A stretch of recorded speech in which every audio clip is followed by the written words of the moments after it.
بسم الله الرحمن الرحيم يا أيها الذين آمنوا اتقوا الله وكونوا مع الصادقين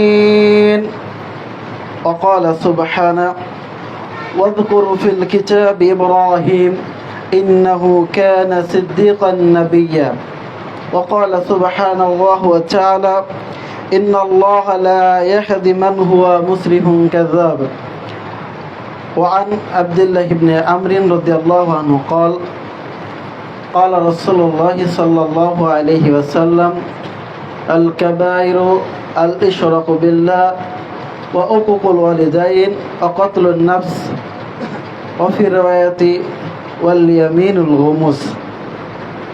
প্রশংসা আল্লাহ সুবহানাহু ওয়া তাআলার জন্য যে মহান রব্বুল আলামিন আমাদেরকে দীর্ঘ একটি সপ্তাহ পর জুমার সালাত আদায় করার জন্য মুন্সিবাড়ি জামে মসজিদে আসার তৌফিক দান করেছেন। এই জন্য সেই মহান রব্বুল আলামিনের দরবারে শুকরিয়া আদায় করি আলহামদুলিল্লাহ।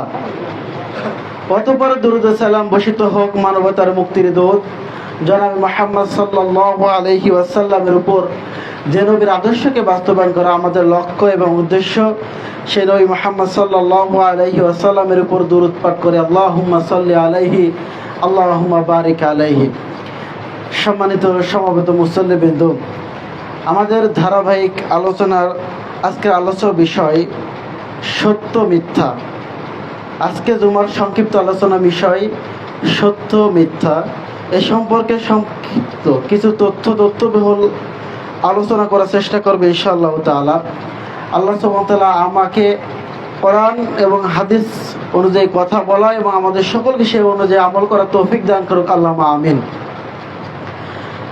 সম্মানিত সমাবেত মুসল্লিবৃন্দ,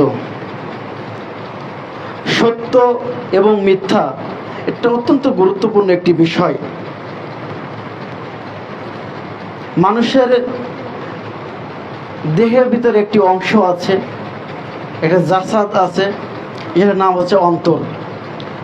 এই অন্তর দিয়ে মানুষ যখন চিন্তা করে তখন সত্য মিথ্যা দুটাই, হক বাতিল দুটাকে চিন্তা করে।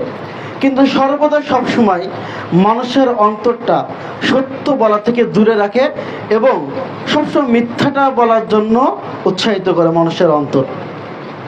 এজন্য আমাদেরকে সর্বদা সবসময় চেষ্টা করতে হবে সত্য বলা, কারণ সত্য মানুষের মুক্তির পথ দেখায়, সত্য মানুষকে হেদায়েতের জান্নাতের পথ দেখায়।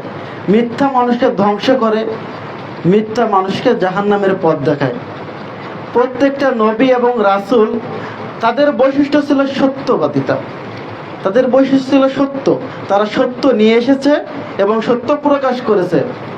মুহাম্মদ সাল্লাল্লাহু আলাইহি ওয়াসাল্লাম যখন মক্কাতে সত্য বাণী নিয়ে আসলেন, সত্য দিন নিয়ে আসলেন, ঠিক সেই মুহূর্তে সত্যটা গ্রহণ করা সে মক্কাবাসীর কাছে খুবই কঠিন ছিল। তারপরও নবী মুহাম্মদ সাল্লাল্লাহু আলাইহি ওয়াসাল্লাম সেই সত্যকে কিছু সাহাবী গ্রহণ করে নিয়েছিলেন। তার ভিতরে অন্যতম সাহাবী হলেন আবু বকর রাদিয়াল্লাহু আনহু। মুহাম্মদ সাল্লাল্লাহু আলাইহি ওয়াসাল্লাম যখন মিরাজের রাতে মিরাজে গেলেন, জান্নাত জাহান্নাম ঘুরে আসলেন, বাইতুল মাকদিস গেলেন, আল্লাহর সাথে কথা বলে আসলেন। আসার পর যখন তিনি মক্কায় ঘোষণা দিলেন যে আমি আজকে রাত্রে মিরাজে গেছিলাম, আমার উপর 5 ওয়াক্ত সালাত ফরজ করা হয়েছে এবং জান্নাত জাহান্নাম ঘুরে দেখে এসেছি, যাবতীয় সবকিছু মুহাম্মদ সাল্লাল্লাহু আলাইহি ওয়াসাল্লাম যখন বললেন, তখন মক্কার কাফেররা বলা শুরু করলো, মুহাম্মদকে তো আমরা পাগল মনে করতাম, এ তো সত্যি তো পাগলই হয়ে গেছে। এত রাত্রে এটুকু সময়ের ভিতরে, এত অল্প সময়ের ভিতরে বাইতুল মাকদিস যাওয়া, আবার 7 আসমান অতিক্রম করে জান্নাত জাহান্নাম দেখা, এটা তো আশ্চর্যজনক বিষয়, এটা সত্য হতে পারে না। তখন তার এটা প্রত্যাখ্যান করলো। আবু বকর রাদিয়াল্লাহু আনহুর কাছে যে বলল, আবু বকর তুমি কি শুনেছো যে মুহাম্মদ নাকি এই রাত্রের ভিতরে মক্কা থেকে বাইতুল মাকদিস গিয়েছে এবং জান্নাত জাহান্নাম ঘুরেছে, 7 আসমান পাড়ি দিয়ে গেছে, আল্লাহর সাথে কথা বলেছে এবং 5 ওয়াক্ত সালাত ফরজ করে নিয়ে এসেছে। যখন আবু বকর রাদিয়াল্লাহু আনহুর কাছে কথা বলা হলো, আবু বকর রাদিয়াল্লাহু আনহু বললেন যে আমার বন্ধু মুহাম্মদ কি এই কথা বলেছে? তারা বলে হ্যাঁ, মুহাম্মদ এই কথা বলেছে। তখন আবু বকর রাদিয়াল্লাহু আনহু বললেন যদি মুহাম্মদ এই কথা বলে থাকে তাহলে আমি বলতেছি মুহাম্মদ যা বলেছে সত্য বলেছে। সুবহানাল্লাহি ওয়া বিহামদিহি। আবু বকর রাদিয়াল্লাহু আনহু একজন ব্যক্তি যিনি মুহাম্মদ সাল্লাল্লাহু আলাইহি সাল্লামকে সত্যায়ন করলো, তার কথাকে সত্যবাদী হিসেবে সাক্ষী দিল। তখন মুহাম্মদ সাল্লাল্লাহু আলাইহি ওয়াসাল্লাম আবু বকর রাদিয়াল্লাহু আনহুকে উপাধি দিলেন সিদ্দিক। তখন থেকে তিনি আবু বকর সিদ্দিক হয়ে গেলেন। ঠিক সেই সময় যদি আরো অন্যান্য মানুষ যদি মুহাম্মদ সাল্লাল্লাহু আলাইহি সাল্লামকে সত্য বলে মেনে নিত তাহলে সকলের উপাধি হতো সিদ্দিক।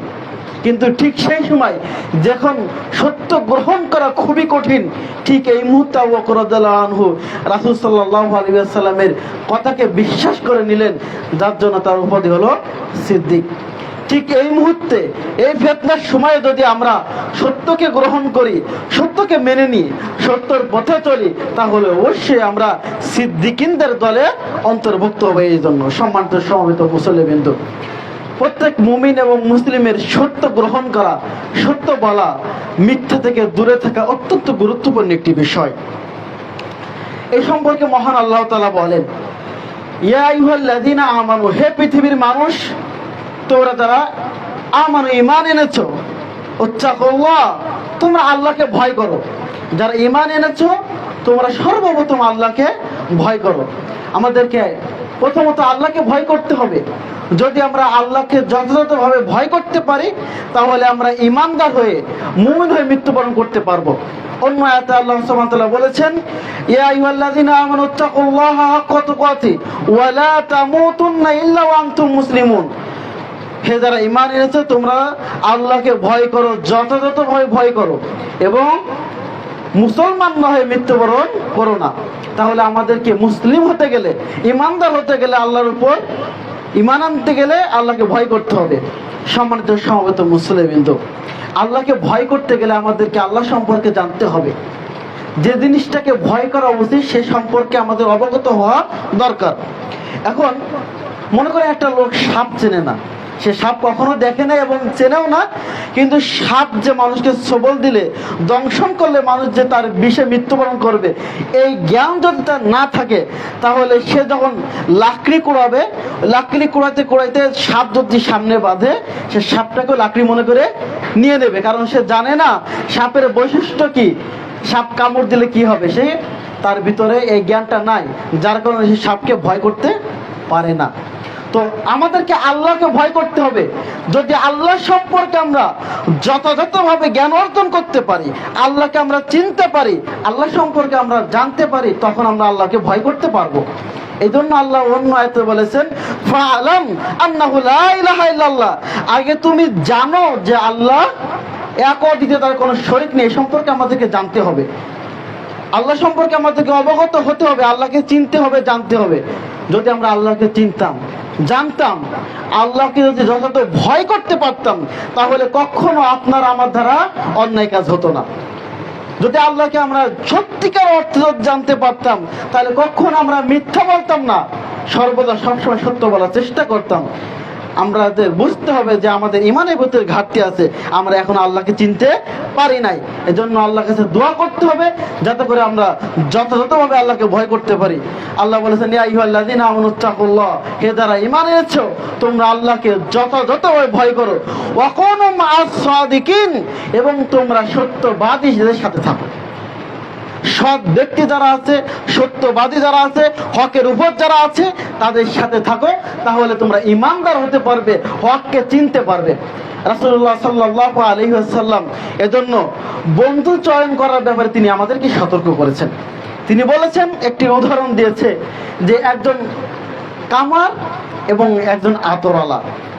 যদি আপনি একজন কামারকে বন্ধু হিসেবে গ্রহণ করেন তাহলে ওই কামারের কাছে গেলে ওই কামারের কাছ থেকে আপনি পাবেন কি, হয় সেই হাপড়ের ধোয়া, নাই কয়লার কালি, নাই হাতুড়ি পিটানো শব্দ। এটা হচ্ছে আপনার কামার বন্ধুর কাছ থেকে পাবেন। আর যদি আপনি একজন আতরওয়ালা বন্ধুকে যদি চয়ন করেন তাহলে সেই আতরওয়ালা বন্ধুর কাছে গেলে আপনি হয় আতর কুড়াই করবেন, না হলে সে বন্ধু আপনাকে একটু আতর মাখিয়ে দেবে, না হলে আপনাকে একটু ঘ্রাণ হলেও পাবেন। এজন্য আমাদেরকে সব সময় গ্রহণ করতে হবে আতরওয়ালা বন্ধু, হককে গ্রহণ করতে হবে। যারা হকের উপর আছে, যারা সৎ কাজ করে, যারা ইমানদার, আমাদের তাদের সাথে চলতে হবে, তাদেরকে বন্ধু হিসেবে গ্রহণ করতে হবে। আর ওই হাপর কামার তারা হচ্ছে যারা অন্যায়ের উপরে আছে, মিথ্যাকে প্রশ্রয় দেয়, অন্যায় করে, সৎ পথে চলে না, এদের থেকে আমাদেরকে দূরে থাকতে হবে। অকুনু মা'আস সাদিকিন, যারা সত্যবাদী তাদের সাথে থাকতে হবে। আল্লাহ সুবহানাহু ওয়া তাআলা আমাদেরকে সত্য গ্রহণ করার তৌফিক দান করুন, আল্লাহুম্মা আমিন। সম্মানিত সমবেত মুসল্লিবৃন্দ, আল্লাহ সুবহানাহু ওয়া তাআলা নবী মুহাম্মদ সাল্লাল্লাহু আলাইহি ওয়াসাল্লামকে বলতেছেন, মুহাম্মদ সাল্লাল্লাহু আলাইহি ওয়াসাল্লাম, উযকুর ফি কিতাব ইব্রাহিম, আপনি ইব্রাহিম আলাইহিস সালাম সম্পর্কে, ইব্রাহিম আলাইহিস সালামকে স্মরণ করুন। ইন্নাহু কানা সিদ্দিকান নাবিয়্যা, কারণ ইব্রাহিম আলাইহিস সালাম ছিলেন একজন সত্যবাদী, একজন নবী।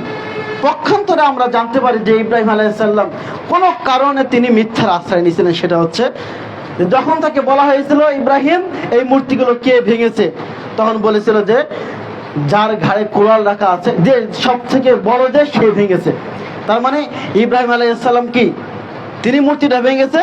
তিনি বললেন যে সব থেকে বড় যে সে ভেঙেছে। তখন সবচেয়ে বড় ছিল কে? আল্লাহ সুবহানাহু ওয়া তাআলা। আর তার নবী মুহাম্মদ, তার নবী ইব্রাহিম আলাইহিস সালাম সত্য, তিনি তো বর্তমানে সব থেকে শক্তিশালী এবং তিনি সত্যবাদী ছিলেন, যার জন্য তিনি সমস্ত মূর্তিকে ভেঙে দিয়েছিলেন এবং বলেছিলেন সব থেকে শক্তিশালী, সব থেকে বড় যে সে ভেঙেছে, মানে আল্লাহ সুবহানাহু ওয়া তাআলাকে ইঙ্গিত করেছেন। যখন তাকে জিজ্ঞেস করা হলো তোমার সাথে এই মেয়েটিকে, তখন বলেছিল এই হচ্ছে আমার বোন। কিন্তু তখন ছিল তারা দুইজন মুসলিম, এই জন্য তারা দ্বিনী বোন। আবার যখন জিজ্ঞেস করা হয়েছিল ইব্রাহিম তুমি কেন যাবে না আমাদের মেলাতে, তখন বলেছিল আমি অসুস্থ। আসলে তিনি শারীরিকভাবে অসুস্থ না হলেও অন্তর দিক থেকে তিনি কি ছিলেন? অসুস্থ ছিলেন। এই দিক থেকে তিনি কি বলেছিলেন? মিথ্যা বলেছিলেন। পক্ষান্তরে এটা মিথ্যা কথা নয়। সম্মানিত মুসলিম, তিনি একজন সিদ্দিক এবং সত্যবাদী নবী ছিলেন বলে আল্লাহ সুবহানাহু ওয়া তাআলা আখ্যায়িত করেছেন। অন্য আয়াতে আল্লাহ সুবহানাহু ওয়া তাআলা বলেন, ইন্নাল্লাহা লা ইয়াহদি মান হুয়া মুসরিফুন কাযাব, নিশ্চয় আল্লাহ সুবহানাহু ওয়া তাআলা সীমালঙ্ঘন, মিথ্যুকদেরকে সঠিক পথ দেখান না।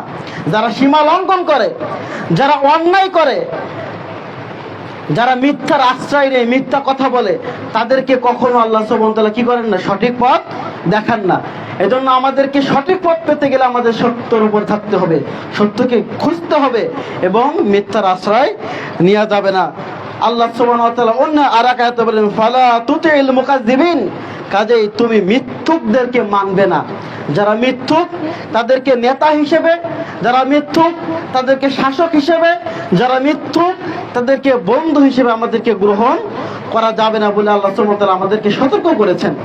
এই ব্যাপারে রাসূলুল্লাহ সাল্লাল্লাহু আলাইহি ওয়াসাল্লাম বলেন, আন আব্দুল্লাহ ইবনে বুরাইদা রাদিয়াল্লাহু আনহু قال, আব্দুল্লাহ ইবনে বুরাইদা রাদিয়াল্লাহু আনহু থেকে বর্ণিত, তিনি বলেন, قال রাসূলুল্লাহ সাল্লাল্লাহু আলাইহি ওয়াসাল্লাম, রাসূলুল্লাহ সাল্লাল্লাহু আলাইহি ওয়াসাল্লাম বলেছেন, লা তাকুলু লিল মুনাফিকি সাইয়্যিদুন, তোমরা মুনাফিককে নেতা হিসেবে গ্রহণ করো না। যারা মুনাফিক এদেরকে নেতা, বন্ধু, শাসক, আমির হিসেবে আমাদেরকে চয়ন করা উচিত হবে না। এজন্য যখন রাসূলুল্লাহ সাল্লাল্লাহু আলাইহি ওয়াসাল্লাম বলেছেন, যখন তোমরা কোনো সফরে বের হবে তখন তিনজন তার অধিক ব্যক্তি যদি থাকো তাহলে তোমরা একজন আমির নিযুক্ত করো। তা রাসূলুল্লাহ বলেছেন, লা তাকুলুল মুনাফিকি সাইয়্যিদুন, তোমরা কোনো মুনাফিককে নেতা হিসেবে গ্রহণ করো না। কোনো মুনাফিককে নেতা হিসেবে, শাসক হিসেবে, বন্ধু হিসেবে গ্রহণ করা যাবে না। ফাইন্নাহু ইয়াকা সাইয়্যিদুন, যদি কোনো মুনাফিক, মিথ্যুককে যদি আমরা নেতা হিসেবে গ্রহণ করি, মেনে নিই, রাসূলুল্লাহ সাল্লাল্লাহু আলাইহি ওয়াসাল্লাম বলেছেন, ফাকাদ আসখাতুম রাব্বুকুম আযজা ওয়া জাল্লা, তাহলে তুমি তোমার রবকে অসন্তুষ্ট করলে, রবকে রাগান্বিত করলে। যখন আমরা কোনো মৃত্যুকে শাসক হিসেবে মেনে নেব, যখন আমরা কোনো মৃত্যুকে আমির হিসেবে মেনে নেব, যখন আমরা কোনো মৃত্যুকে, মুনাফিককে কোনো দায়িত্ব প্রদান করব, তখন আল্লাহ সুবহানাহু ওয়া তাআলা আমাদের উপর রাগান্বিত হবেন। আর যখন আল্লাহ রাগান্বিত হবেন তখন তিনি যে দিকটা হোক তিনি আমাদের উপর বালা মুসিবত দান করবেন। এই জন্য শাসক নির্বাচন করতে গেলে, শাসক বানাতে গেলে, আমির নিযুক্ত করতে গেলে অবশ্যই আমাদেরকে সতর্ক থাকতে হবে যেন কোনো মুনাফিক যেন আমির না হয়, কোনো মুনাফিক যেন, কোনো মৃত্যুক যেন শাসক না হয়। যদি আমরা মৃত্যুককে শাসক বানাই, মৃত্যুককে আমির বানাই, নেতা হিসেবে নির্বাচন করি, তাহলে আল্লাহ রাগান্বিত হবে। আল্লাহ রাগান্বিত হলে আমাদের উপর গজব আসবে। এজন্য শাসক নির্বাচন করার সময় আমাদেরকে সতর্ক থাকতে হবে, কাউকে দায়িত্ব দেওয়ার ব্যাপারে সতর্ক থাকতে হবে যে আমি যাকে দায়িত্ব দিচ্ছি সে মিথ্যুক কিনা, সে মুনাফিক কিনা। এই দিক থেকে আমাদের সতর্ক থাকতে হবে। আল্লাহ সুবহানাহু ওয়া তাআলা আমাদের বোঝার তৌফিক দান করুন, আল্লাহ আমিন। আন আবি উমামা বাহিলি রাদিয়াল্লাহু আনহু قال, আবু উমামা বাহিলি রাদিয়াল্লাহু আনহু থেকে বর্ণিত, তিনি বলেন قال রাসূলুল্লাহ সাল্লাল্লাহু আলাইহি ওয়াসাল্লাম, রাসূলুল্লাহ সাল্লাল্লাহু আলাইহি ওয়াসাল্লাম বলতেছেন, আনা যাঈমুন বিবাইতিন ফি রাবাতিল জান্নাহ, রাসূলুল্লাহ সাল্লাল্লাহু আলাইহি ওয়াসাল্লাম বলেন, আমি সেই ব্যক্তিকে জান্নাতের মধ্যে একটি ঘর নির্মাণ করে দেওয়ার জন্য জিম্মাদারি হলাম, লিমান তারাকাল মিরাআ ওয়া ইন কানা মুহিক্কান, যে ব্যক্তি তর্ককে পরিহার করলো হক হওয়ার পরেও। রাসূলুল্লাহ সাল্লাল্লাহু আলাইহি ওয়াসাল্লাম বলতেছেন, আমি ওই ব্যক্তির জন্য জান্নাতে একটি ঘর বানাই দেওয়ার জন্য দায়িত্ব নিলাম। আমি ওই ব্যক্তিকে জান্নাতে ঘর বানিয়ে দেব যে ব্যক্তি তর্ক থেকে বিরত থাকে, যাবতীয় তর্ক থেকে, যে কোনো তর্ক থেকে বিরত থাকে, যদিও সেই তর্কটা হকের পক্ষে হয়। মনে করেন আপনি একটি হকের কথা বললেন, কিন্তু আপনার সাথে একজন তর্ক করতেছে, না এটা না, আপনি বলছেন না এটা, আপনারা সত্য হওয়ার পরেও আপনাকে তর্ক থেকে বিরত থাকতে হবে। সত্য হওয়ার পরেও আপনাকে তর্ক থেকে বিরত থাকতে হবে। যদি আপনি তর্ক থেকে বিরত থাকতে পারেন, তাহলে রাসূলুল্লাহ সাল্লাল্লাহু আলাইহি ওয়াসাল্লাম বলেছেন আপনার জন্য জান্নাতে একটি ঘর বানানোর জিম্মাদারি তিনি নিয়েছেন। এজন্য আমাদেরকে, যদিও আপনার হক যদি থাকে আপনার কাছে, এই হকটা নিয়ে যদি বাতিলের সাথে আপনার লাগে, তাহলে আপনি তর্ক থেকে ফিরে আসেন, তার সাথে তর্ক করতে যাবেন না। আপনি মনে রাখবেন, আপনি যদি তর্ক থেকে ফিরে আসেন, তাহলে আপনার জন্য রাসূলুল্লাহ সাল্লাল্লাহু আলাইহি ওয়াসাল্লাম জান্নাতে একটি ঘর বানানোর জিম্মাদারি নিলেন। ওয়াবি বাইতিন ফি ওয়াসাতিল জান্নাহ, রাসূলুল্লাহ সাল্লাল্লাহু আলাইহি ওয়াসাল্লাম বলতেছেন, আমি ওই ব্যক্তির জন্য জান্নাতের মাঝখানে একটি ঘর বানাবো, লিমান তারাকাল কাযিবা ওয়া ইন কানা মাযিহান, ওই ব্যক্তির জন্য যে ব্যক্তি হাসি ঠাট্টা করেও মিথ্যাকে পরিহার করে। আমরা অনেক সময় মানুষকে হাসানোর জন্য মিথ্যা কথা বলি, বিশেষ করে যারা আমরা যুবকরা আছে, এরকম বন্ধু মহলে মিথ্যা কথা বলে কি হাসানোর চেষ্টা করি, যদিও কথাটা মিথ্যা তারপরও হাসানোর চেষ্টা করি। এখান থেকে যদি আমরা বিরত থাকতে পারি, রাসূলুল্লাহ সাল্লাল্লাহু আলাইহি ওয়াসাল্লাম বলেছেন জান্নাতে তার জন্য মাঝখানে একটি ঘর বানানো হবে। সুবহানাল্লাহি ওয়া বিহামদিহি। এজন্য আমাদের মিথ্যা কথা পরিহার করতে হবে, মজা করে হলেও আমরা যেন মিথ্যা কথা না বলি। এর থেকে বিরত থাকলে আমাদের জান্নাতে মাঝখানে একটি ঘর বানানো হবে। ওয়াবি বাইতিন ফি আলাল জান্নাত, এবং জান্নাতের উঁচু স্থানে আল্লাহ সুবহানাহু ওয়া তাআলা, রাসূল সাল্লাল্লাহু আলাইহি ওয়াসাল্লাম বলেছেন জান্নাতের উঁচু স্থানে আমি একটি জান্নাতে ঘর বানাবো, লিমান হাসানা খুলুকুহু, যার চরিত্র সুন্দর, যার চরিত্র সবথেকে উত্তম চরিত্র, সৎ চরিত্রের অধিকারী যে ব্যক্তি, সেই ব্যক্তি যদি সৎ চরিত্রবান ব্যক্তির জন্য রাসূল সাল্লাল্লাহু আলাইহি ওয়াসাল্লাম জান্নাতে উঁচু স্থানে ঘর বানানোর জন্য জিম্মাদারি নিলেন। আর জান্নাতের উঁচু স্থান কি? জান্নাতুল ফেরদাউস। যদি আমাদের চরিত্র ঠিক করতে পারি, আমাদের আখলাক যদি আমরা ঠিক করে রাখতে পারি, তাহলে রাসূল সাল্লাল্লাহু আলাইহি ওয়াসাল্লাম তিনি জান্নাতে ঘর বানানোর জিম্মাদারি নেবেন বলে তিনি বলেছেন। সম্মানিত সমবেত মুসল্লিবৃন্দ, তাহলে তিনটি বিষয় যদি আমরা পালন করে চলতে পারি, তাহলে জান্নাতের প্রথমত হলো রাসূলুল্লাহ সাল্লাল্লাহু আলাইহি ওয়াসাল্লাম বলেছেন জান্নাতে একটি ঘর বানাবে যে ব্যক্তি মানুষের সাথে তর্ক করা থেকে বিরত থাকবে। যদিও তর্কটা তো হক হয়, বাতিল নিয়ে তো তর্ক করবেনই না, অন্যায় নিয়ে তর্ক তো করবেনই না, সত্য হলেও তর্ক থেকে বিরত থাকলে জান্নাতে আপনার জন্য ঘর বানানো হবে। দুই, যদি আপনি মজাক করে মিথ্যে কথা না বলেন, তাহলে রাসূলুল্লাহ বলেছেন আপনার জন্য জান্নাতের মাঝামাঝি একটি ঘর বানানো হবে। তিন, যদি আপনার চরিত্র সুন্দর করেন, আপনার চরিত্র ভালো করেন, উত্তম চরিত্রবান যদি আপনি হতে পারেন, তাহলে আপনার জন্য জান্নাতে সব থেকে উঁচু স্থানে মুহাম্মদ সাল্লাল্লাহু আলাইহি ওয়াসাল্লাম ঘর বানাবেন বলে আপনাকে ওয়াদা দিয়েছেন। সুবহানাল্লাহি ওয়া বিহামদিহি। সম্মানিত সমবেত মুসল্লিবৃন্দ, আমরা এই কাজটা করব। আল্লাহ সুবহানাহু ওয়া তাআলা আমাদের বোঝার তৌফিক দান করুক এবং আমল করার তৌফিক দান করুক। আল্লাহুম্মা আমিন। আব্দুর রহমান ইবনে হারিস রাদিয়াল্লাহু আনহু থেকে বর্ণিত, তিনি বলেন যে আমরা একদা নবী করিম সাল্লাল্লাহু আলাইহি ওয়াসাল্লামের নিকটে ছিলাম।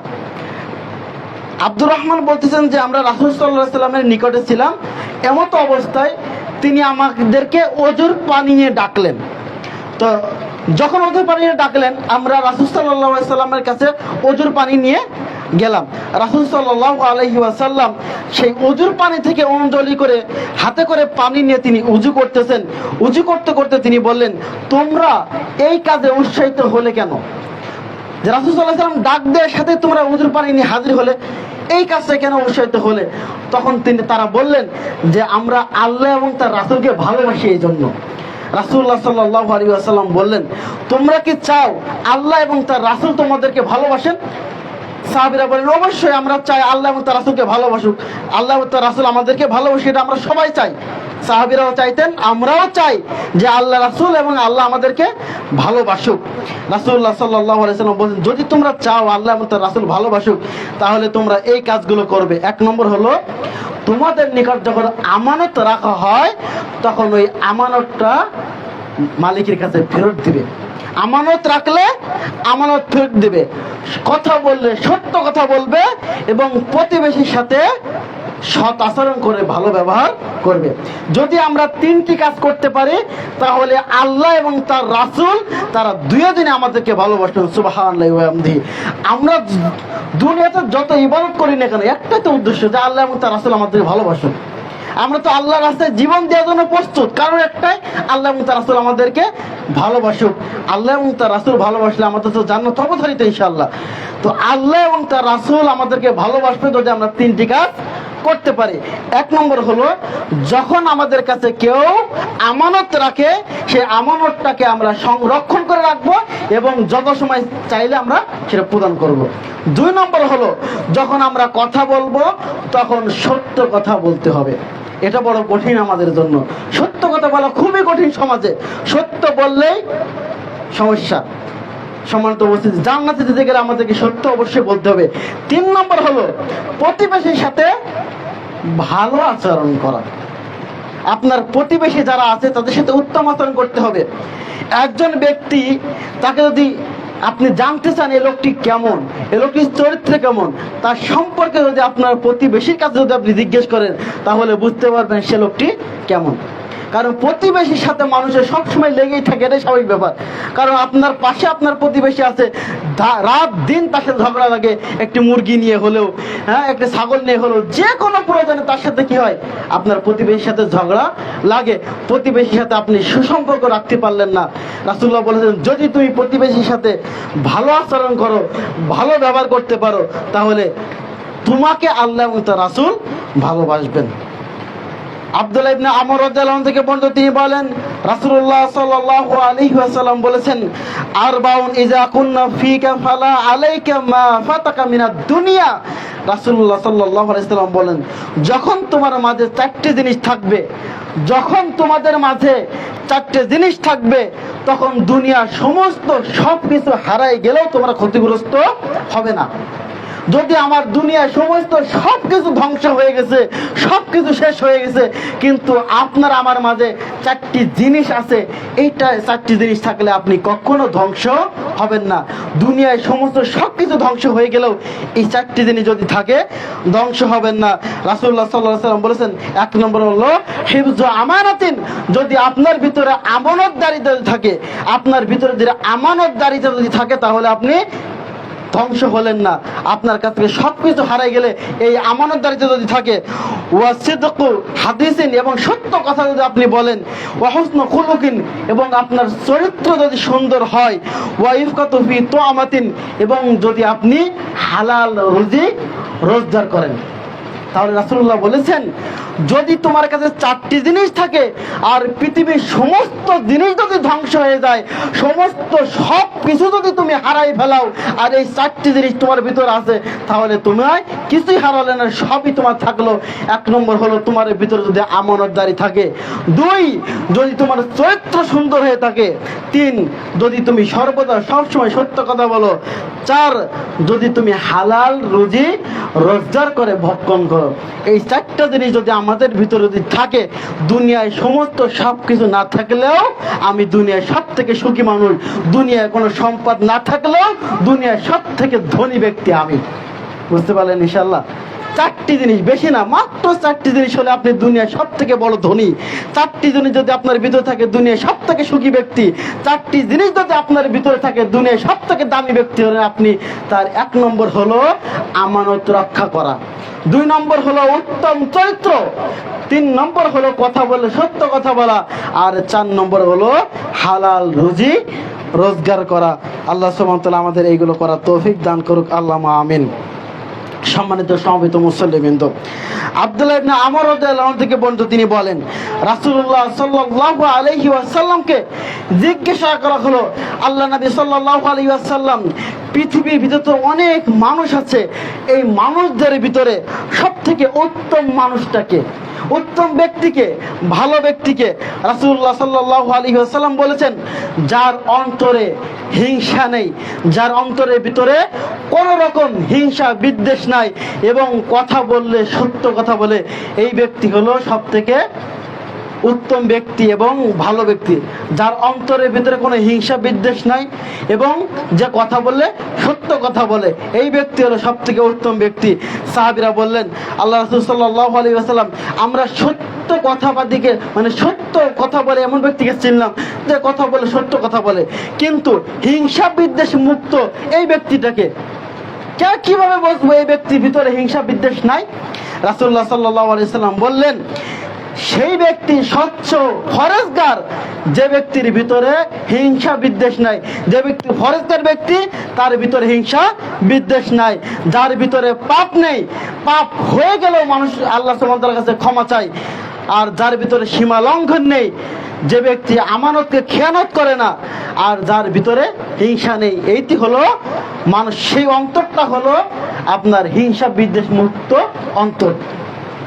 মানুষ তো কথা বললে সত্য কথা বলে, এটা মেনে নিলাম, কিন্তু মানুষের অন্তরটা যে হিংসা বিদ্বেষ মুক্ত থাকবে, এই অন্তরটা কিভাবে তৈরি করা যায়?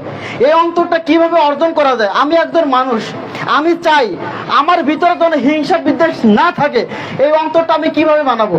রাসূলুল্লাহ সাল্লাল্লাহু আলাইহি সাল্লাম বললেন, তাহলে তোমাকে 1 নম্বর কাজ করতে হবে, পাপ করতে পারবে না। যদি পাপ কাজ হয়ে যায়, সাথে সাথে আল্লাহর কাছে তওবা করতে হবে। 2 নম্বর হলো সীমা লঙ্ঘন করা যাবে না, কখনো কোনো সময় সীমা লঙ্ঘন করা যাবে না। 3 নম্বর হলো খেয়ানত করা যাবে না। 4 নম্বর হলো কোনো কিছু নিয়ে হিংসা করা যাবে না। যদি এই 4টা জিনিস আমার অন্তরে আমি ধরে রাখতে পারি, তাহলে আমি একজন ফরেজগার ব্যক্তি এবং আমি একজন হিংসা বিদ্বেষ মুক্ত অন্তর তৈরি করতে পারলাম। সুবহানাল্লাহি ওয়া বিহামদিহি। সম্মানিত সমবেত মুসল্লিবৃন্দ, আজকের খুতবা থেকে এই একটা বিষয় আপনাকে নিয়ে যেতে হবে, সেটা হলো আপনার অন্তরটাকে পরিশুদ্ধ করতে হবে এবং ফরেজগার, দিনদার এবং হিংসা মুক্ত অন্তর করতে হবে। এইটা করতে গেলে আপনার 4টি কাজ আপনাকে করা লাগবে। 1 নম্বর হলো আপনার কোনো পাপ করতে পারবেন না, তো মানুষ বলতে পাপ হবেই। রাসূলুল্লাহ বলেছেন, পাপ হয়ে যাওয়ার সাথে সাথে আল্লাহকে তওবা করতে হবে। আর আল্লাহ বলেছেন, ইয়া আইয়ুহাল্লাযিনা আমানু তুবু ইলাল্লাহ তাওবাতান নাসুহা আসা রাব্বুকুম আইয়ুকাফিরা আনকুম সাইয়্যাতিকুম। আল্লাহ সুবহানাহু ওয়া তাআলা বলেছেন, হে যারা ঈমান এনেছো, যখন তোমাদের ভুল হয়ে যাবে, তোমরা সঙ্গে সঙ্গে আল্লাহ সুবহানাহু ওয়া তাআলার কাছে তওবা করো, একনিষ্ঠভাবে আশা করা যায় আল্লাহ সুবহানাহু ওয়া তাআলা তোমাদের পাপগুলোকে ক্ষমা করে দেবেন। সুবহানাল্লাহি ওয়া বিহামদিহি। এজন্য আমাদের হিংসা বিদ্বেষ মুক্ত অন্তর করতে গেলে, ফরেজগার হতে গেলে আমাদের পাপ মুক্ত থাকতে হবে। আর পাপ হয়ে গেলে আমাদের সাথে সাথে আল্লাহর কাছে ক্ষমা চাইতে হবে। 2 নম্বর হলো আমানতদারিতা রাখতে হবে। আমানত যদি কেউ আমাদের কাছে রাখে, এটা খেয়ানত করা যাবে না। 3 নম্বর হলো আমাদের হিংসা বিদ্বেষ মন রাখতে হবে, আমাদের মনে কোনো রকম হিংসা রাখা যাবে না। 4 হলো কোনো বিষয়ে সীমা লঙ্ঘন করা যাবে না, কোনো বিষয় সীমা লঙ্ঘন করা যাবে না, সেটা দেশের হোক, রাষ্ট্রীয়ভাবে হোক, পারিবারিকভাবে হোক, যে কোনোভাবে হোক, সীমা লঙ্ঘন করা যাবে না। সব সময় শিথিল থাকতে হবে, কোনো বিষয় নিয়ে বাড়াবাড়ি করা উচিত নয়। সম্মানিত সমবেত মুসল্লিবৃন্দ, আল্লাহ সুবহানাহু ওয়া তাআলা আমাদেরকে এইগুলো বোঝার তৌফিক দান করুক, আল্লাহুম্মা আমিন। আন আবু বকর সিদ্দিক রাদিয়াল্লাহু আনহু قال, আবু বকর সিদ্দিক রাদিয়াল্লাহু আনহু থেকে বর্ণিত, তিনি বলেন, قال রাসূলুল্লাহ সাল্লাল্লাহু আলাইহি ওয়াসাল্লাম, রাসূলুল্লাহ সাল্লাল্লাহু আলাইহি ওয়াসাল্লাম বলেছেন, আলাইকুম বিসিদকি, তোমরা সত্যকে গ্রহণ করো, ফাইন্নাহু মাআল বির, আর সত্য নেকির সাথে রয়েছে, ওয়াহুমা ফিল জান্নাহ, আর এই দুটোই জান্নাতে প্রবেশ করবে। ওয়া ইয়াকুমুল কাযিবা, এবং মিথ্যা থেকে তোমরা বিরত থাকো। ফাইন্নাহু মাল ফুজুর, মিথ্যা মানুষকে জাহান্নামে নিয়ে যায়। ওয়া ফিন্নার, দূরে জাহান্নামে প্রবেশ করবে। সম্মানিত সমবেত মুসল্লিবৃন্দ, আবু বকর রাদিয়াল্লাহু আনহু থেকে বর্ণিত, তিনি বলেন রাসূলুল্লাহ সাল্লাল্লাহু আলাইহি ওয়াসাল্লাম বলেছেন, তোমরা সত্যকে গ্রহণ করো। আমরা যদি সত্যকে গ্রহণ করি, সত্য পথে চলতে পারি, তাহলে সত্য হচ্ছে নেকির পথ। সত্যটা কি? নেকির পথ। আর আমরা সত্য গ্রহণ করলে নেকির কাজ করতে পারবো, আর নেকির কাজ আমাদেরকে জান্নাতে নিয়ে যাবে ইনশাআল্লাহ। জান্নাতে নিয়ে যাওয়ার মাধ্যম হচ্ছে সত্য গ্রহণ করা, সত্য বলা। আর মিথ্যা হচ্ছে পাপের পথ, আর মিথ্যা পাপের জাহান্নামে নিয়ে যাবে। আমরা যদি মিথ্যাকে গ্রহণ করি, মিথ্যা বলি, তাহলে মিথ্যা আমাদেরকে জাহান্নামের দিকে নিয়ে যাবে। এজন্য আমাদেরকে মিথ্যা বলা থেকে বিরত থাকতে হবে, সত্য বলার চেষ্টা করতে হবে। আল্লাহ সুবহানাহু ওয়া তাআলা আমাদের বোঝার তৌফিক দান করুন, আল্লাহুম্মা আমিন। সম্মানিত সমবেত মুসল্লিবৃন্দ, আমরা অনেকেই সব সময় সত্য কথা বলি, কিন্তু আমাদের অজান্তে আমরা মিথ্যা কথা বলে ফেলি। কিভাবে? দেখুন, আমরা অনেকে আমাদের ছোট ছোট বাচ্চাগুলোকে আমরা ডাকি না, আসো বাবা চকলেট কিনে দেবো, অথচ চকলেট দিই না। এমন কাজ আমরা অনেক সময় করি না। এমনকি আমরা পশু পাখির সাথেও আমরা এমন কাজটা করি। একটি ঘটনা না বললেও নয়, ইমাম বুখারী রাহিমাহুল্লাহ, তিনি সহিহ বুখারী হাদিসগুলোকে তিনি সংকলন করেছেন অনেক কষ্ট করে। তিনি সহিহ বুখারী হাদিস লিখতে গিয়ে অনেক মক্কা থেকে, অনেক মদিনা থেকে অনেক দূর পর্যন্ত তিনি হাঁটতে হাঁটতে মাসের পর মাস পথ অতিক্রম করে একজনের কাছে গেছে হাদিস গ্রহণ করার জন্য। যে দেখলেন যার কাছ থেকে হাদিস গ্রহণ করার জন্য গেছে, সে ব্যক্তি কি করতেছে? একটা ছাগলকে হাতে কোনো কিছু না নিয়ে ডাকতেছে, আয় আয় করে ডাকতেছে।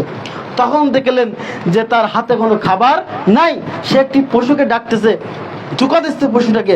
তখন তিনি এত কষ্ট করে যাওয়ার পরও সেখান থেকে ফিরে আসলেন, তার কাছ থেকে হাদিস নিলেন না। কারণ যদি সে একটি পশুকে ধোঁকা দিতে পারে, খাদ্য দেখে পশুটাকে ধোঁকা দেয়, সেই ব্যক্তি যে রাসূল সাল্লাল্লাহু আলাইহি ওয়াসাল্লামের হাদিসের ব্যাপারে খিয়ানত করবে না, দিনের ব্যাপারে যে খিয়ানত করবে না, ধোঁকা দেবে না, এর কোনো গ্যারান্টি নাই। যার কারণে তিনি হাদিস গ্রহণ করলেন না।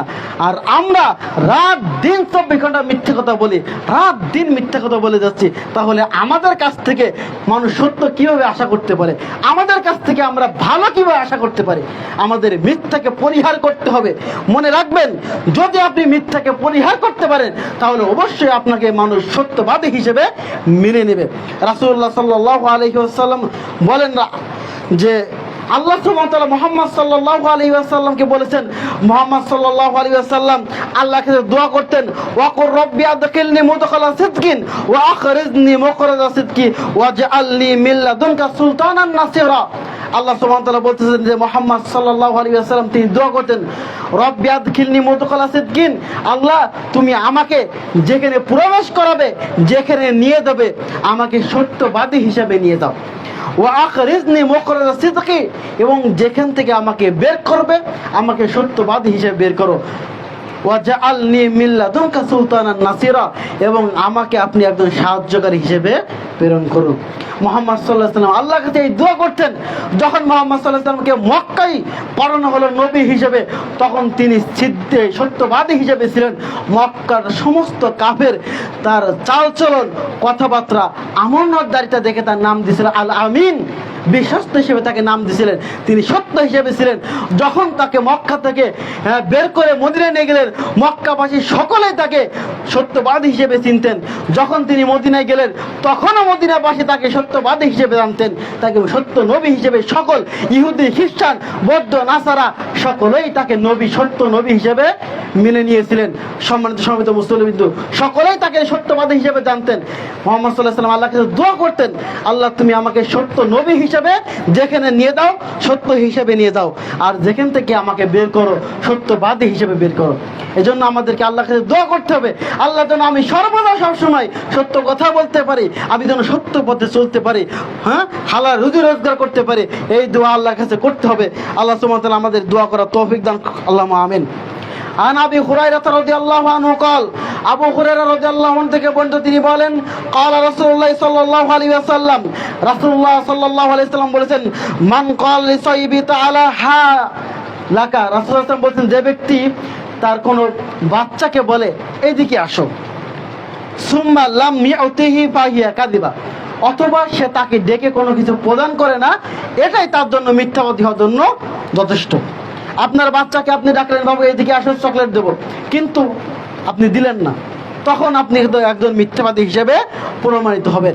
আমাদের বাচ্চাগুলো যখন দুষ্টমি করে, তখন বাপ মা আমরা শাসন করার সময় তাকে লাঠি দিয়ে পিটাতে যাই, তখন দৌড় দিয়ে বলে আসো, কিছু আমার কাছে আসো, কিছু বলবো না, তোমাকে খাবার দেবো, কাছে নিয়ে এসে পিটন দিই।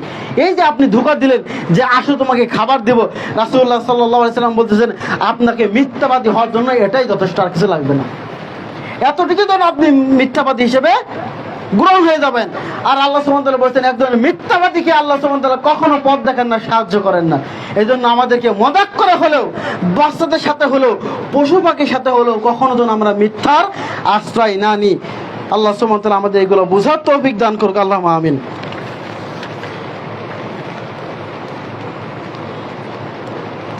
আন সার ইবনে সাদ রাদিয়াল্লাহু আনহু قال সাল ইবনে সাদ রাদিয়াল্লাহু আনহু থেকে বলেন, তিনি বলেন قال রাসূলুল্লাহ সাল্লাল্লাহু আলাইহি ওয়াসাল্লাম, রাসূলুল্লাহ সাল্লাল্লাহু আলাইহি ওয়াসাল্লাম বলেন, মা ইয়াজমান লি মা বাইনা লাহইয়াহি ওয়া মা বাইনা রিজলাহি আজমান লাহুল জান্নাহ।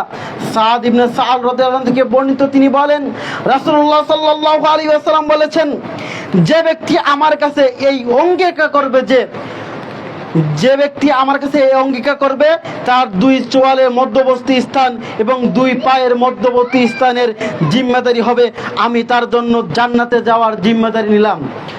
রাসূলুল্লাহ সাল্লাল্লাহু আলাইহি ওয়াসাল্লাম বলতেছেন, ও আমার উম্মত, যদি তোমরা আমার কাছে দুটি বিষয় জিম্মেদারি দিতে পারো, দুটি বিষয় যদি আমার কাছে ওয়াদা করতে পারো যে এই দুটি বিষয় থেকে আমরা বিরত থাকব, আমি মুহাম্মদ সাল্লাল্লাহু আলাইহি ওয়াসাল্লাম তোমাদেরকে ওয়াদা করতেছি, তোমাদেরকে বলতেছি, আমি মুহাম্মদ সাল্লাল্লাহু আলাইহি ওয়াসাল্লাম জান্নাতে নিয়ে যাওয়ার জন্য জিম্মেদারি নিলাম। জান্নাতে তোমাদেরকে আমি নিয়েই যাব যদি তোমরা এই দুটি কাজ করতে পারো। এক নম্বর কাজ হলো দুই মুখের মাঝে এই যে জিহ্বাটা, এটাকে যদি আমরা হিফাজত করতে পারি, এই জিহ্বাটা যদি আমরা হিফাজত করতে পারি মিথ্যা থেকে, চগলখড়ি থেকে, অন্যায় কথাবার্তা বলা থেকে যদি আমরা বিরত থাকতে পারি।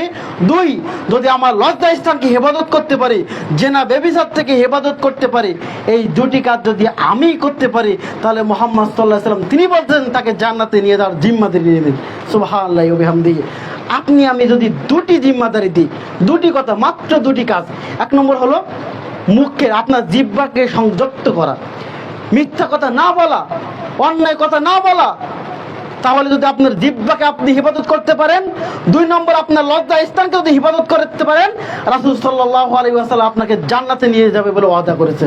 সুবহানাল্লাহি ওয়া বিহামদিহি। আর রাসূল যদি জান্নাতে নিয়ে যাওয়ার জন্য সুপারিশ করে, ওয়াদা করে, আর আমরা যদি এই দুটি কাজ যদি করতে পারি, তাহলে অবশ্যই আমরা জান্নাতে ইনশাআল্লাহ যেতে পারবো। এই জন্য সকলকে উদাত্ত আহ্বান জানাচ্ছি, আমরা সব সময় আমাদের মুখ, জিহ্বা এবং লজ্জা স্থানকে হেফাজত করতে। রাসূলুল্লাহ সাল্লাল্লাহু আলাইহি ওয়াসাল্লাম বলেছেন, মানুষের জাহান্নামে যাওয়া সবথেকে বড় দুটি মাধ্যম হলো তার মুখ এবং লজ্জা স্থান। কারণ আমরা মুখকে হেফাজত করতে পারি না, যে কোনোভাবে অন্যায় কথা বলতে থাকি, মিথ্যা কথা বলতে থাকি। আবার একটি সময় ফিতনার যুগে এসে লজ্জা স্থান হেফাজত করা আরো বড় কঠিন হয়ে পড়েছে। এই সময় যদি আমরা এটা হেফাজত করতে পারি, তাহলে আমরা জান্নাতে যেতে পারবো। আর রাসূলুল্লাহ সাল্লাল্লাহু আলাইহি সাল্লাম বলেছেন, শেষ জামানায় এমন একটি সময় আসবে যখন মানুষের ঈমান রাখা খুবই কঠিন হবে। হাতের উপরে জ্বলন্ত কয়লা হাতের উপর রাখা সহজ হবে, কিন্তু ঈমান টিকে রাখা খুবই কঠিন। সেই যুগে আমরা বসবাস করতেছি। এই যুগে হক কথা বলা খুবই কঠিন। মানুষ নির্দ্বিধায় মিথ্যা কথা বলে যাচ্ছে, মানুষ নির্দ্বিধায় মিথ্যা কথা বলতেছে। আল্লাহকে কেউ ভয় করে না, পরোয়া করতে চায় না, লজ্জা স্থান কেউ হিফাজত করতেই চায় না। হ্যাঁ, আজকে সারা বাংলাদেশে আমরা যদি লক্ষ্য করি যে বিভিন্ন জায়গায় আপনার ধর্ষণের শিকার হচ্ছে মানুষজন, কিন্তু লজ্জা স্থান কে হিফাজত করতেছে? আল্লাহ রাসূল সাল্লাল্লাহু আলাইহি ওয়াসাল্লাম বলছেন, এই দুটি কাজ যদি করতে পারো, লজ্জা স্থান এবং মুখকে হেফাজত করতে পারো, তাহলে আমি তোমাদেরকে জান্নাত দেব। অন্য হাদিসে রাসূল সাল্লাল্লাহু আলাইহি ওয়াসাল্লাম বলেছেন যে কিয়ামতের দিন মানুষের দুটি আগুনের জিহ্বা দেওয়া হবে। কাকে দেওয়া হবে? যে ব্যক্তির দুনিয়ায় দুটি মুখ ছিল, যে ব্যক্তির দুনিয়াতে দুটি মুখ ছিল, কিয়ামতের দিন আল্লাহ সুবহানাহু ওয়া তাআলা ওই ব্যক্তিকে দুটি আগুনের জিহ্বা দিবেন। দুনিয়াতে দুটি মুখ কেমন? যে দুটি মুখ হলো, আপনি একজনের কাছে একরকম কথা বলেন, ওই কথা গিয়ে আরেকজনের কাছে আরেক রকম মিথ্যা কথা সাজাই গোছাই আপনি রংচং করে আরেক রকম বলেন। এই যে দুই রকম কথা বললেন, এর জন্য আপনাকে মিথ্যাবাদী হওয়া লাগবে। রাসূল সাল্লাল্লাহু আলাইহি ওয়াসাল্লাম বলতেন কিয়ামতের দিন আপনাকে দুটি আগুনের জিহ্বা দেওয়া হবে। আমি এখানে খুতবায় দাঁড়িয়ে সুন্দর সুন্দর কথা বলে গেলাম, আবার এই কথাটাকে রংচং করে আরেক জায়গায় আরেকটু মিথ্যা কথা বানিয়ে আরো সুন্দর করে বললাম। আবার হতে পারে আমাদের সমাজে আমরা কি করি, বিশেষ করে চার দোকানে যারা চা খেতে যায় তারা এইগুলো করি যে শুনেছো অমুক অমুক এই কাজটা করেছে। আবার ঠিক ওই ব্যক্তি যে ওই অমুকের কাছে বলে যে অমুক তোমার ব্যাপারে এই কথা বলেছে, এক কথায় গীবত সকল করে এই কাজ যারা করে বেলায়, একজনের কাছে একরকম বলে ওই কথাটা আরেকজনের কাছে আর এক রকম বলে, এইভাবে মিথ্যে কথা সকল করে যারা করে বেলায় রাসূলুল্লাহ সাল্লাল্লাহু আলাইহি সাল্লাম বলেছেন কিয়ামতের দিন তাদের দুটি আগুনের জিহ্বা দেওয়া হবে। তাহলে আমাদেরকে এই চগলখড়ি করা থেকে, মিথ্যা কথা বলা থেকে আমাদেরকে বিরত থাকতে হবে। আল্লাহ সুবহানাহু ওয়া তাআলা আমাদেরকে তৌফিক দান করুক, আল্লাহুম্মা আমিন। আরেকটি হাদিস বলে শেষ করে দেব।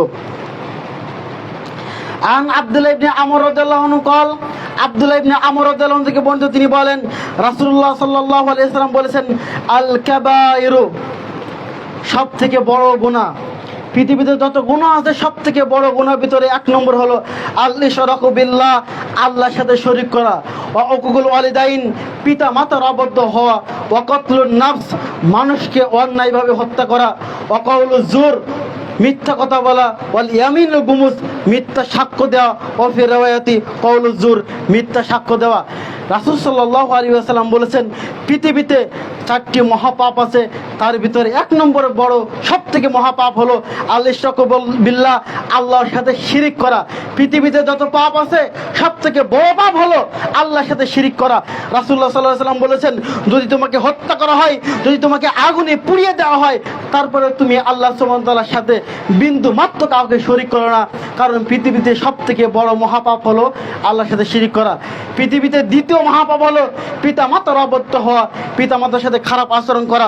আল্লাহ সুবহানাহু ওয়া তাআলা বলেছেন পিতা মাতার সাথে উত্তম আচরণ করো, উত্তম ব্যবহার করো, পিতা মাতার কথায় কষ্ট পেয়ে শব্দটি বলিও না।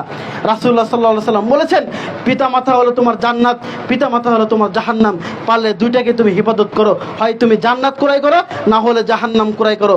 এই জন্য আমাদেরকে পিতা মাতার সাথে ভালো ব্যবহার করতে হবে। পৃথিবীর দ্বিতীয় মহাপাপ হলো পিতা মাতার অবাধ্য হওয়া, পিতা মাতার সাথে খারাপ ব্যবহার করা। পৃথিবীর তৃতীয় মহাপাপ হলো অন্যায়ভাবে মানুষকে হত্যা করা, নির্দ্বিধায় মানুষকে হত্যা করতেছে। রাসূলুল্লাহ সাল্লাল্লাহু আলাইহি সাল্লাম বলেছেন শেষ জামানায় এমন একটি যুগ আসবে একজন আরেকজনকে হত্যা করবে, কেন সে হত্যা করলো সে নিজেও জানে না, যাকে হত্যা করা হলো সেও জানে না আমাকে কেন হত্যা করেছে।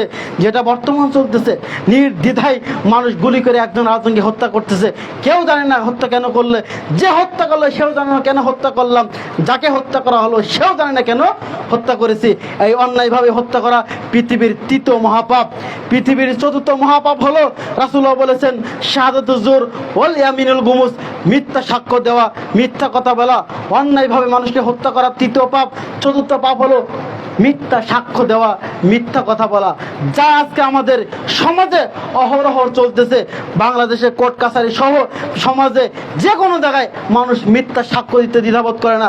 আজকে সমাজে মানুষ দলীয় দাপটে, দলীয় ক্ষমতায়, নিজের রাজনীতি ক্ষমতার কারণে একজন মানুষ আরেকজন মানুষকে মিথ্যা সাক্ষ্য দিয়ে ফাঁসির কাস্টে ঝুলোচ্ছে, মিথ্যা সাক্ষ্য দেওয়ার মাধ্যমে হাজারো বছর জেল খাটাচ্ছে, মিথ্যা সাক্ষ্য দেওয়ার মাধ্যমে নিরপরাধী একজন ব্যক্তিকে হাজারো বছর জেলে ঢুকে রাখতেছে, অপরাধী ব্যক্তিকে দুনিয়ায় আসমানে মুক্ত আকাশে ঘুরে বেড়ানোর সুযোগ দিচ্ছে। রাসূল সাল্লাল্লাহু আলাইহি সাল্লাম বলেছেন এই মিথ্যা সাক্ষ্য যে ব্যক্তি দেবে সেই হলো পৃথিবীর 4 নম্বর মহাপাপ করলো।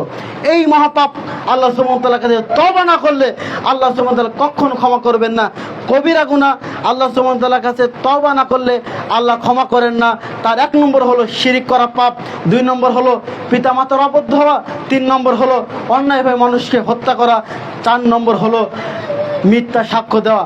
আমরা যে কোনো সময়ে মিথ্যা সাক্ষ্য দেওয়া থেকে বিরত থাকবো। হয় আপনি চুপ থাকেন, না হলে হক কথা বলেন। যদি হক কথা বলতে গেলে বাধা আসে, যদি হক কথা বললে বিপদ আসে, তাহলে হক বলা থেকে চুপ থাকেন। অন্তত মিথ্যা আশ্রয় নেবেন না, মিথ্যা সাক্ষ্য দেওয়ার চেষ্টা করবেন না। আল্লাহ সুবহানাহু ওয়া তাআলা আমাদের বোঝার তৌফিক দান করুক, আল্লাহ আমিন। সম্মানিত সমবেত মুসল্লিবৃন্দ, আজকের আলোচনার বিষয় যতটুকু বললাম এগুলো মানার চেষ্টা করবেন। আল্লাহ সুবহানাহু ওয়া তাআলা আমাদের এর উপর আমল করার তৌফিক দান করুক, আল্লাহ আমিন।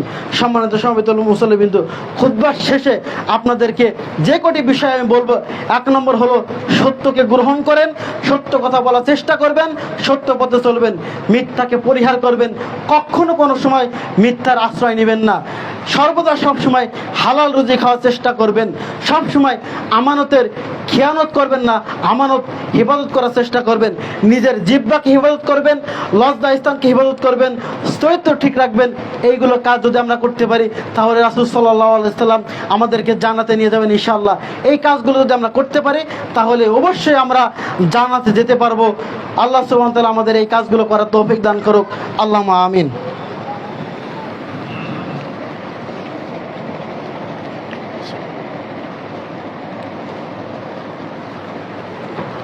إن الحمد لله نحمده ونستعينه ونستغفره ونعوذ بالله من شرور أنفسنا ومن سيئات أعمالنا.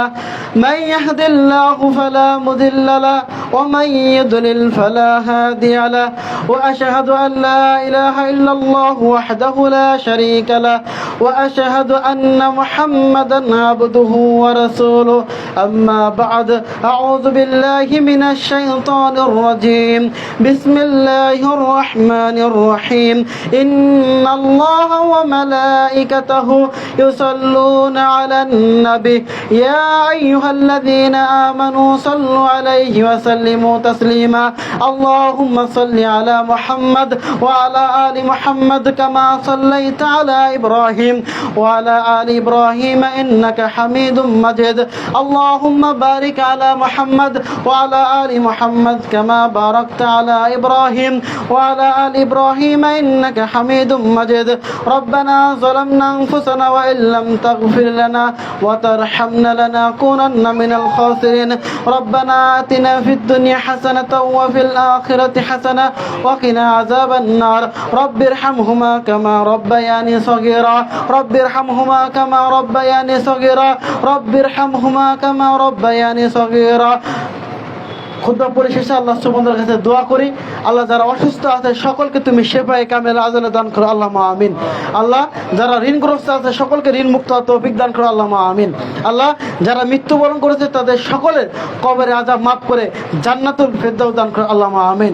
আল্লাহ আমরা যারা জীবিত আছে আমাদের সকলকে ঈমানের উপর অটল থাকার তৌফিক দান করো, আল্লাহুম্মা আমিন। আমাদেরকে দৈনিক 5 ওয়াক্ত সালাত সহ যাবতীয় সৎ কাজ করার তৌফিক দান করো, আল্লাহুম্মা আমিন। আল্লাহ তুমি আমাদেরকে সত্য গ্রহণ এবং মিথ্যা থেকে বিরত থাকার তৌফিক দান করো, আল্লাহুম্মা আমিন। আল্লাহ তুমি আমাদের দেশকে হেফাজত করো, দেশকে যাবতীয় অন্যায় থেকে আমাদেরকে বিরত থাকো, আল্লাহুম্মা আমিন। আল্লাহ এই যারা আন্দোলনে আমাদের ছাত্র কোটা আন্দোলনে যারা অসুস্থ হয়েছে তাদেরকে তুমি সকলকে শেফায়ে আজলে দান করো, আল্লাহুম্মা আমিন। যারা মৃত্যুবরণ করেছে তাদের ভুল ত্রুটি থাকলে তুমি তাদের ক্ষমা করে জান্নাত দান করো, আল্লাহুম্মা আমিন। আল্লাহ সমস্ত ষড়যন্ত্র থেকে আমাদের দেশ এবং জাতিকে হেফাজত করো, আল্লাহুম্মা আমিন। এই দোয়া এই যাবে রেখে শেষ করছি। সুবহানাকাল্লাহুম্মা ওয়া বিহামদিকা আশহাদু আল্লা ইলাহা ইল্লা আনতা আস্তাগফিরুকা ওয়া আতুবু ইলাইহি। কুমু লিস-সালাতি কাদা সুজা কোন সালাতের জন্য।